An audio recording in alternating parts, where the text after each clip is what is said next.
Hello students.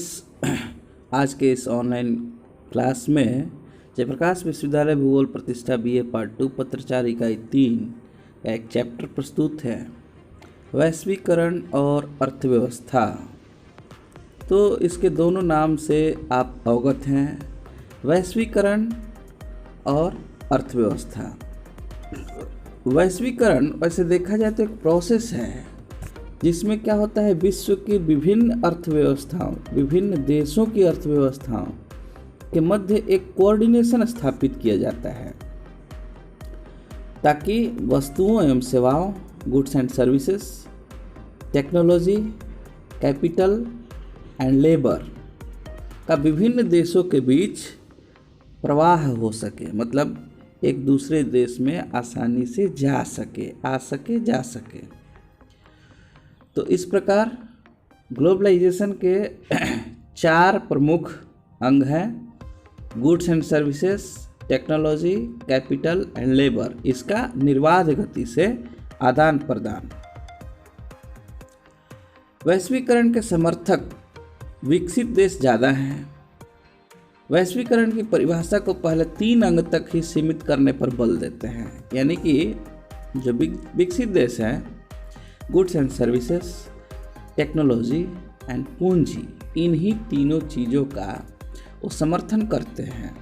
लेकिन विकासशील देश के जो इकोनॉमिस्ट है वो ये बोलते हैं कि संसार को ग्लोबल विलेज के रूप में कल्पित करना है तो श्रम के निर्बाध प्रवाह की उपेक्षा नहीं की जा सकती है। सही बात। मतलब आप टेक्नोलॉजी लाएंगे, गुड्स एंड सर्विसेज लाएंगे और कैपिटल लाएंगे तो लेबर कहाँ से लाएंगे आप। इसलिए विकासशील और अविकसित देशों का कहना है कि हमारे लेबर का यूटिलाइजेशन होना चाहिए। मूल रूप से वैश्वीकरण का अर्थ अंतर्राष्ट्रीयकरण और उदारीकरण की प्रक्रिया को बढ़ावा देना है। एक इकोनॉमिस्ट हैं जगदीश भगवती, ये कहते हैं कि आर्थिक वैश्वीकरण, इकोनॉमिक ग्लोबलाइजेशन में राष्ट्रीय अर्थव्यवस्थाओं को अंतर्राष्ट्रीय अर्थव्यवस्था से जोड़ने की प्रक्रिया समाविष्ट है और यह व्यापार, प्रत्यक्ष विदेशी निवेश, अल्पकालीन पूंजी प्रवाहों, श्रम तथा सामान्यतः मानव जाति के अंतर्राष्ट्रीय प्रवाह और प्रौद्योगिकी के प्रवाह द्वारा संपन्न किया जाता है। अब इंडिया के कॉन्टेक्स्ट में देखा जाए तो भारतीय अर्थव्यवस्था में विदेशी कंपनियों और निगमों के आने से जो मार्ग प्रशस्त करना है, प्रत्यक्ष विदेशी निवेश को अनुमति देना है और विभिन्न प्रकार के अवरोधों को हटाना है ताकि आसानी से 2 देशों के बीच कोई भी संयुक्त उद्यम स्थापित किया जा सके। इसी क्रम में एक व्यवस्था आई थी LPG, liberalisation, privatisation and globalisation. तो ये सभी वैश्वीकरण से ही संबंधित थे।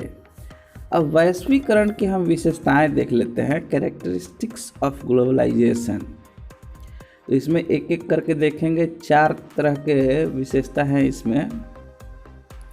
वैश्वीकरण के अंतर्गत देश की अर्थव्यवस्था को विश्व अर्थव्यवस्था के साथ एकीकृत करना, मतलब इंटीग्रेट करना। गुड्स एंड सर्विसेज का एक देश से दूसरे देश में निर्बाध प्रवाह होता है। मल्टीनेशनल कंपनीज का विस्तार होता है। सरकार की राष्ट्रीय समष्टि आर्थिक नीतियों का क्षेत्र कम हो जाता है। अब हम देखेंगे कि इसको सही कहा जाए कि गलत कहा जाए, क्योंकि किसी भी चीज़ को 2 नज़रिए से देखा जाता है कि इसके पक्ष क्या है और विपक्ष क्या है। तो हम देखेंगे इसके पक्ष में क्या क्या तर्क दिया जाता है।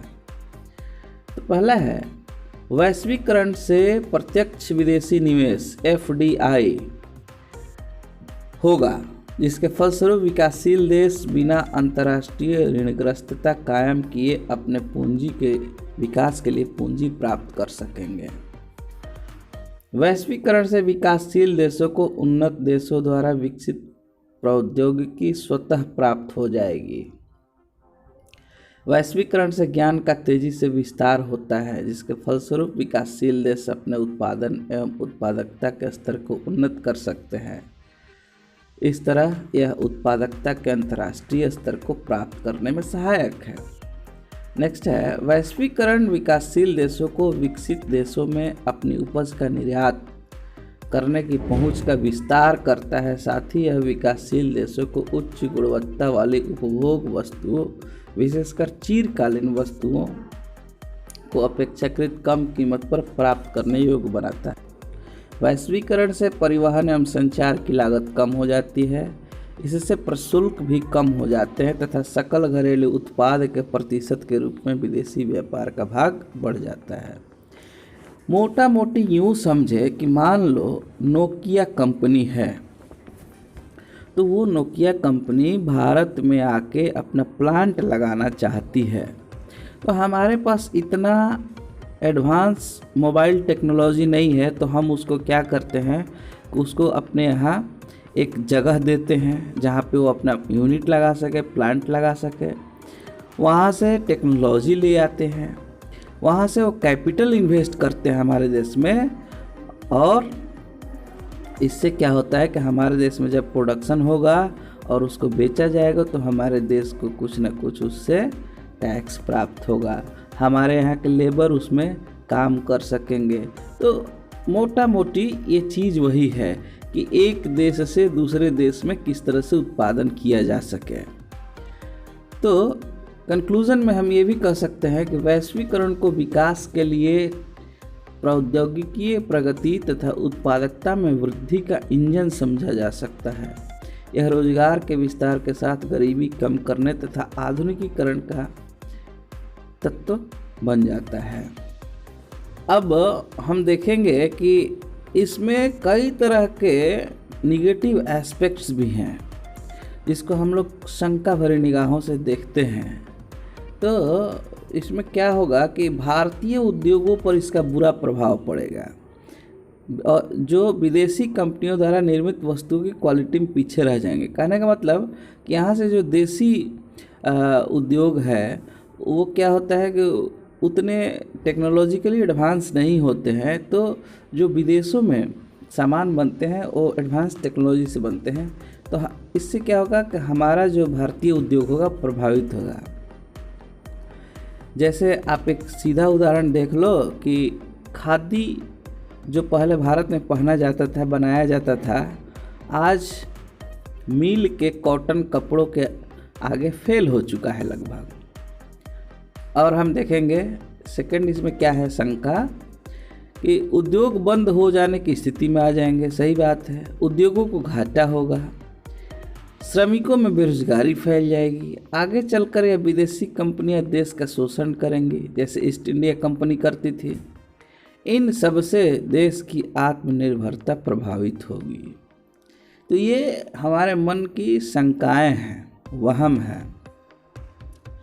आलोचकों का कहना है कि कोई भी राष्ट्र विदेशी बहुराष्ट्रीय कंपनियों की सहायता से आगे नहीं बढ़ सकता, उसे स्वयं अपने पैरों पर खड़ा होना होगा।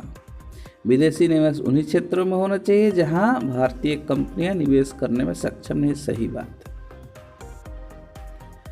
तो अब क्या होगा कि हमारे देश में जो भी इंडस्ट्रीज हैं उनको कंपटीशन के लिए तैयार रहना होगा, उनको आधुनिक होना होगा, उनको एडवांस टेक्नोलॉजी यूज करना होगा। यानी कि जो जो काम विदेशी कंपनियां मल्टीनेशनल कंपनीज करती हैं वो हमारे यहाँ के कंपनीज को भी करना होगा।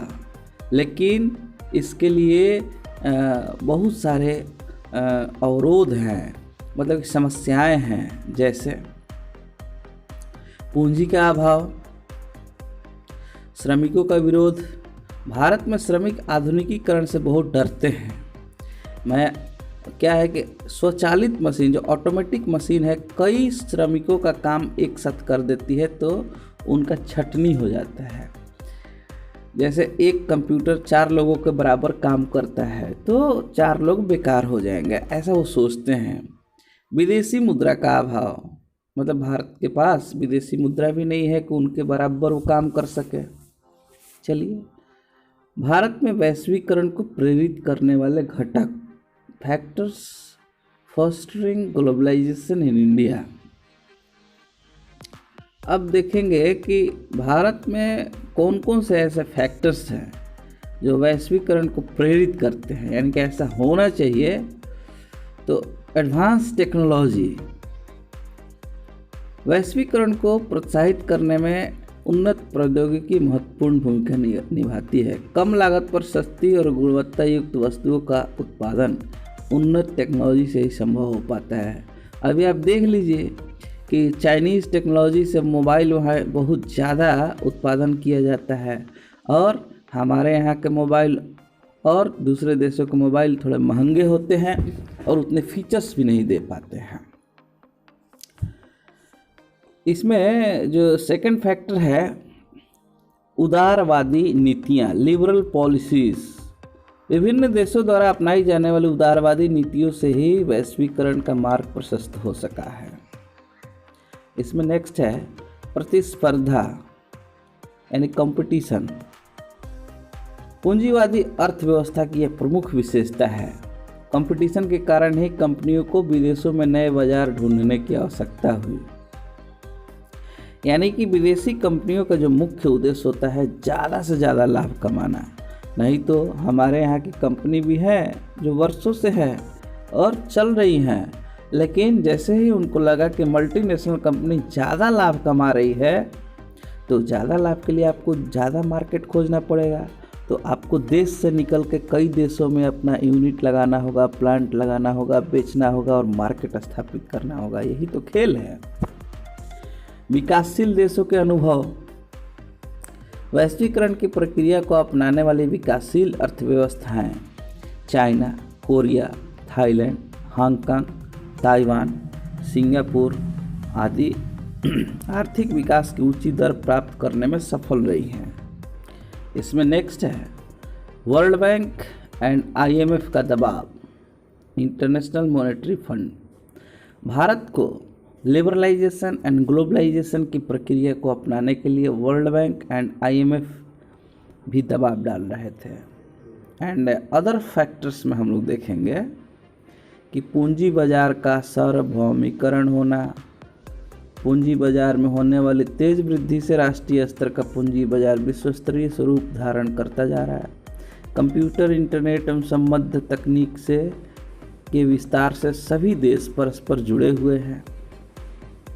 विभिन्न देशों में उपलब्ध infrastructure and distribution system and marketing एक समान रूप धारण करते जा रहे हैं, यानी कंसेप्ट सबका एक ही होते जा रहा है। अब हम देखेंगे भारतीय अर्थव्यवस्था के वैश्वीकरण हेतु उठाए गए कदम। तो इसमें जो मुख्य पॉइंट्स है, रुपए को पूर्ण परिवर्तनीय बनाया गया, आयात उदारीकरण, विदेशी पूंजी के लिए अर्थव्यवस्था को खोल दिया गया, ये सभी पॉइंट्स हैं।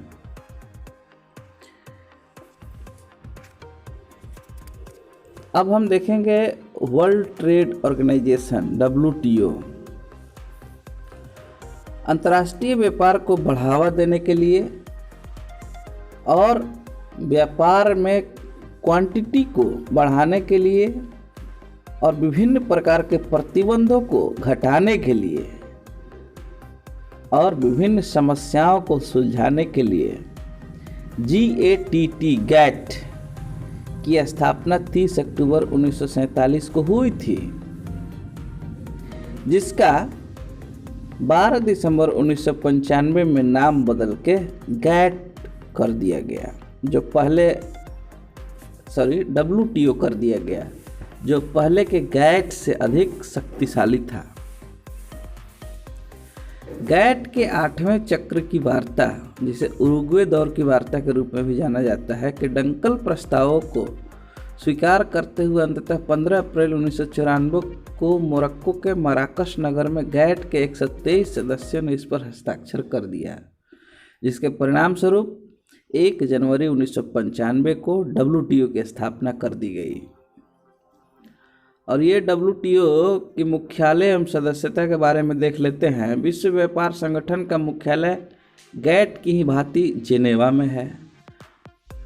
विश्व व्यापार संगठन की स्थापना सदस्य देशों की संसदों द्वारा अनुमोदित एक अंतर्राष्ट्रीय संधि के आधार पर की गई। WTO एक अस्थायी संगठन है।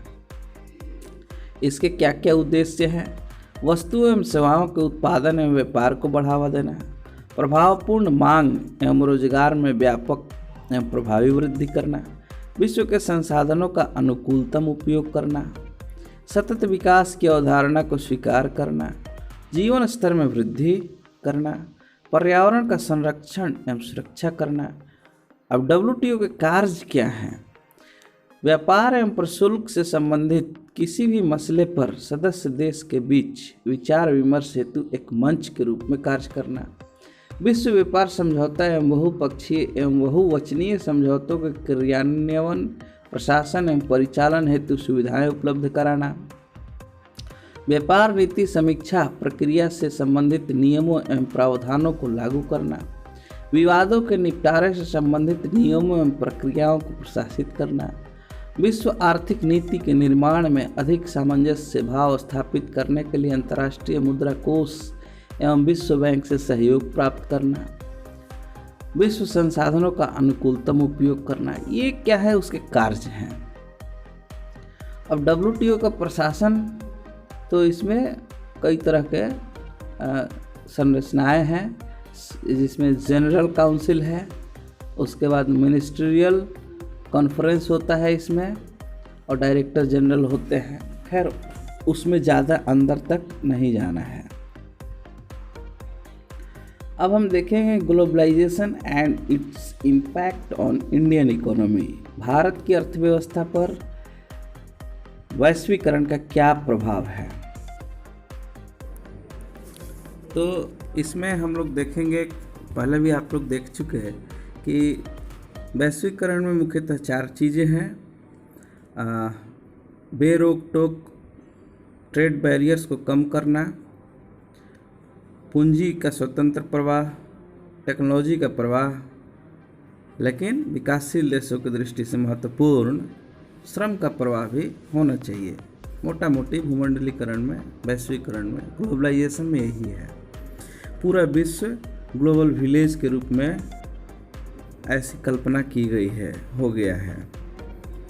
भूमंडलीकरण यूँ तो बहुत ही मतलब क्या बोलते हैं इसको, एक रोमांटिक शब्द है, रोमांचक शब्द है।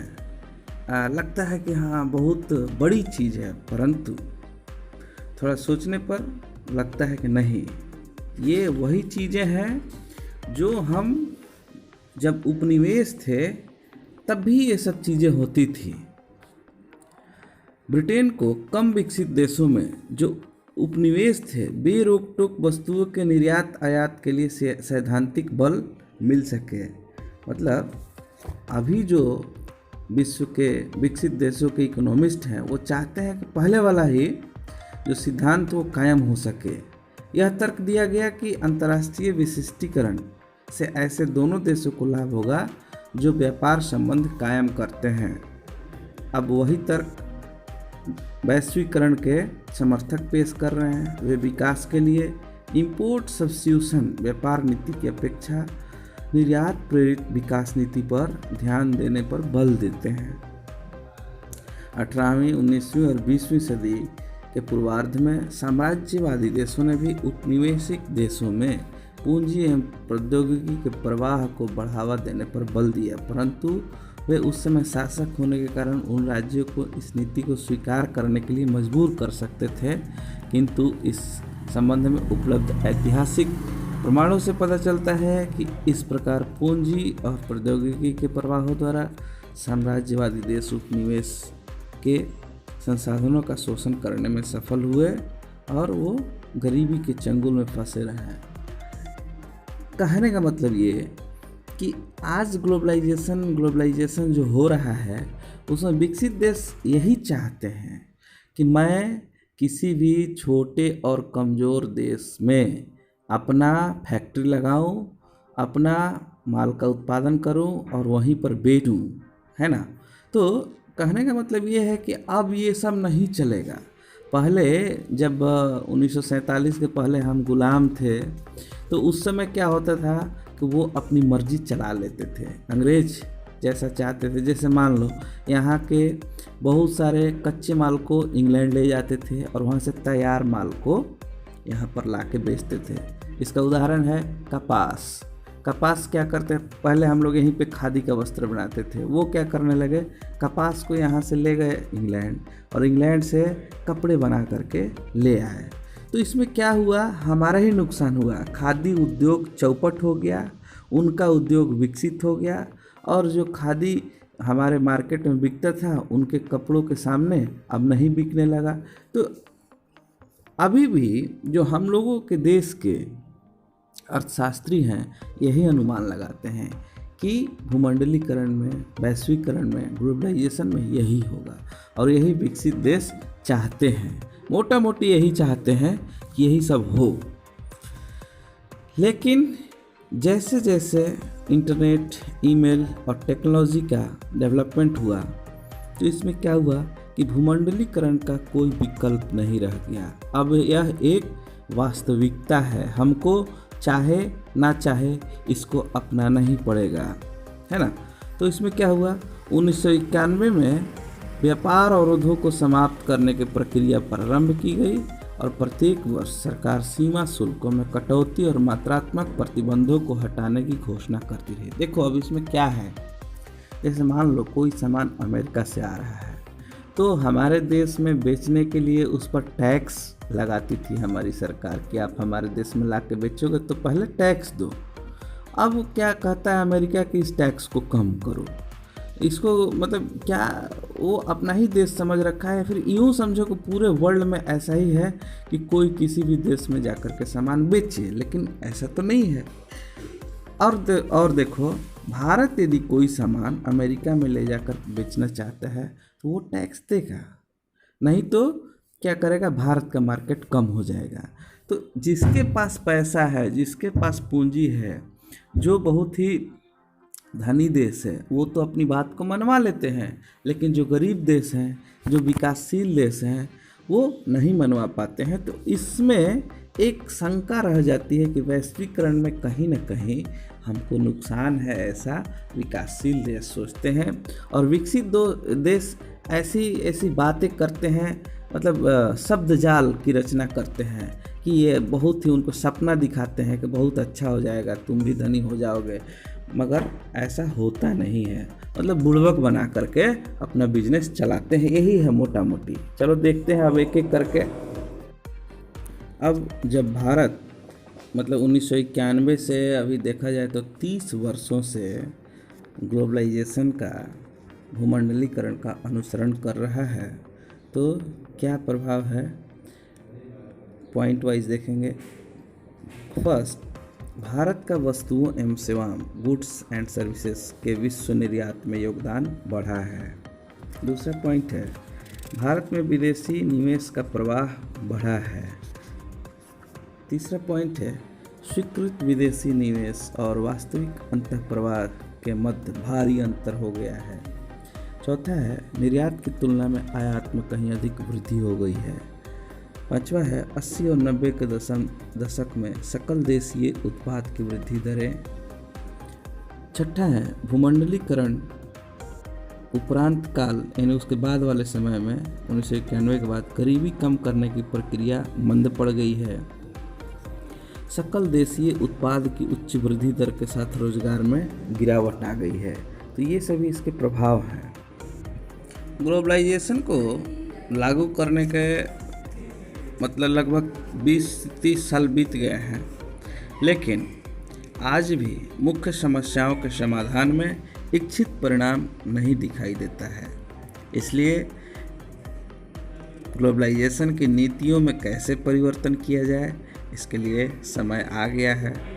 देश को विकास करने के लिए, गरीबी बेरोजगारी दूर करने के लिए इसमें हम लोगों को फिर से सोचना जरूरी हो गया है।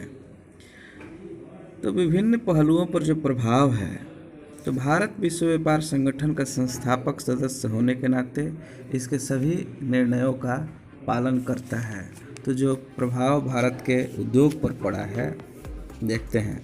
आयात शुल्कों को कम करके उपभोग वस्तुओं के आयात पर लगाई गई पाबंदियों को हटा के मात्रात्मक प्रतिबंध घटा करके भारत ने WTO के नियम का पालन किया है उरुग्वे दौर की संधि के अनुसार।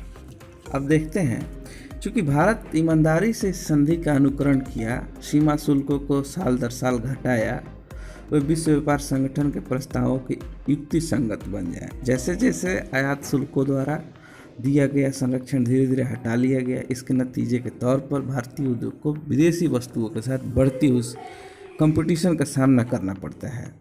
Confederation of Indian industries CII ने, जो उद्योगों के भारत में सबसे बड़ी संस्था है, वस्तु पूंजी क्षेत्र के आयात शुल्क मुक्त स्थिति के विरुद्ध अपना मत व्यक्त किया है। यानी कि CII ने चेतावनी दिया है कि ग्लोबलाइजेशन हमारे लिए अच्छी बात नहीं है। न केवल मैन्युफैक्चरिंग इंडस्ट्री संकट का सामना कर रहा है, बल्कि मशीन, औजार उद्योग, जेनसेट, बायलरों के उत्पादकों को भी गंभीर नुकसान का सामना करना पड़ रहा है।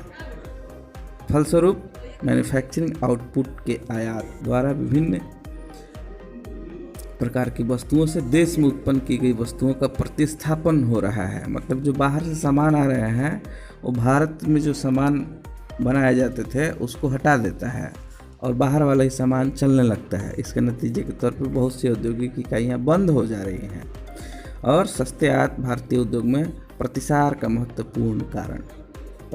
का महत्वपूर्ण कारण बन गया है। मतलब बाहर से जो सस्ता सामान आया भारत के पारंपरिक उद्योग को नुकसान पहुंचाया है। तो इसी में हम आगे देखते हैं कि चीन द्वारा जो वस्तुएं आती हैं, जो आयात होता है, उससे भी भारतीय उद्योग पर संकट का सामना करना पड़ता है इनको, क्योंकि चीन से जो वस्तुएं हैं वो दैनिक उपभोग की और आसान वस्तुएं हैं। बैटरी सेल, घड़ी, सिगरेट, लाइटर, मोबाइल, ताला, कार, स्टीरियो, बिजली की लैंप, CD प्लेयर, खिलौने, पंखे, विद्युत के सामान, ये सब डे टू डे यूज की हैं। चीन क्या करता है, विश्व व्यापार संगठन का सदस्य बन गया है और वह सही और गलत दोनों तरीके से भारत में सामानों को भेजता है। सही तो तरीका है जैसे कि वो हमारे बंदरगाह पे आया, टैक्स दिया और भारत में प्रवेश किया। गलत तरीका ये है कि नेपाल के जरिए भी कभी कभी इस प्रकार का बिना टैक्स के सामान भारत में आ जाते हैं तो सस्ते दामों पर बिकते हैं। तो ये थोड़ी सोचनीय विषय है। इसी प्रकार हम देखेंगे कि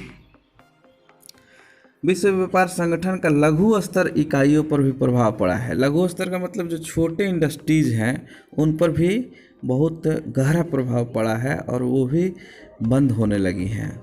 अब छोटा ही में देख लो, आइसक्रीम बनाना, अगरबत्ती बनाना, फूड प्रोसेसिंग, पेयजल, ये सब में भी विदेशी कंपनी आ गई है। कोको कोला और पेप्सी के आगे यहाँ का कोई भी कंपनी टिक नहीं पा रहा है। ऊपर से विकसित देशों का डबल स्टैंडर्ड, मतलब दोहरे मापदंड भी हैं। तो इस प्रकार जो ग्लोबलाइजेशन है मोटा मोटी हमारे देश के लिए, विकासशील देशों के लिए कोई अच्छी चीज़ नहीं है। इस प्रकार इस चैप्टर में इतना ही।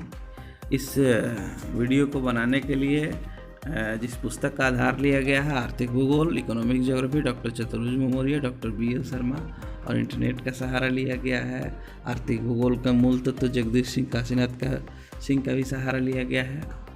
बहुत बहुत धन्यवाद।